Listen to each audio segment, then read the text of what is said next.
7 მეტრიანი ბალისტიკური რაკეტა რაჭის ტყეში მოსახლეობამ აღმოაჩინა. ამ ადგილას 9 აგვისტოს ჩამოვარდა. რაკეტა, რომელიც 4 ტონას იწონის საოკუპაციო ჯარმა სპეციალური დანადგარიდან გაუშვა.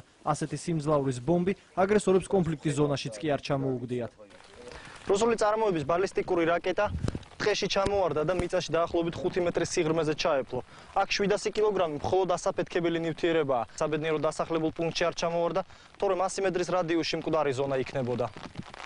100 მეტროს შიგნით ეს ცოცხალი არსება საერთოდ ვერ გადარჩებოდა, არავითარი შანსი არ ქონდა გადარჩენის და იქეთ კიდე შეიძლება რაღაცა შანსი ქონდეს, მაგრამ ეს 5 მეტრამდე უნდა ამოითხაროს, რომ მივიდეთ იმ საბრძოლო ნაწილამდე და ეს საბრძოლო ნაწილთან უნდა დაუდოთ მუხტი და უნდა იყოს გაუნებელყოფილი, რადგან ასეთ მდგომარეობაში, მაინც სახიფათოა. ბალისტიკური რაკეტა დასახლებული პუნქტიდან მოშორებით ჩამოვარდა, თუმცა ომის დროს რუსულმა ჭურვებამ მნიშვნელოვნად დააზარალა. 9 აგვისტომდე ამ ადგილას იდგა სახლი, რომელშიც 5 ოჯახი ცხოვრობდა. 5 ოჯახი დავზარალდით, მთლიანად გასწორდა ჩვენი სახლი და მერე ცეცხლი წეეკიდა და დაიწვა. დავჭით ღია ცის ქვეშ. წედესი დაბომბეს, მერე ჩვენი სახლი დაბომბეს და იმის შემდეგ, რა ვიცი, რამდენჯერ გაიზგონი 6-7 ჭურვები იყო ჩამოგდებული. ლუკა და დიტო 8 წლის ასაკში უკვე ომის ვეტერანები არიან.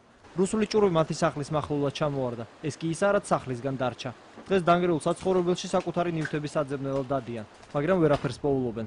ნამსხვრევებმა თითქმის ყველაფერი გაანადგურა. საზათროს ჭავდით უცბად, ჩემი ძმა შემოვარდა და თქვა, რომ მოდიან დაიძახა თუ არა, იმ წუთშივე აფეთქდა. მერე რა ხდებოდა? შენი მშობლები რას აკეთებდნენ? ჩემი მშობლები დედაჩემი ფეხებს იბანდა და რო გამოვიდა უცბად კარები თავზე დაიცა.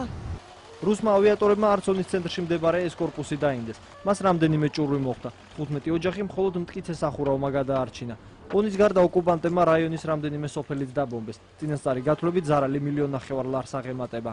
არც ერთი დაზარალებული ოჯახი არ იქნება ღია ცის ქვეშ. ეს გათვალისწინებულია უახლოეს პერიოდში, დაახლოებით 2 თვეში მთლიანად დასრულდება ონის რაიონში აღდგენითი სამუშაოების წარმოება.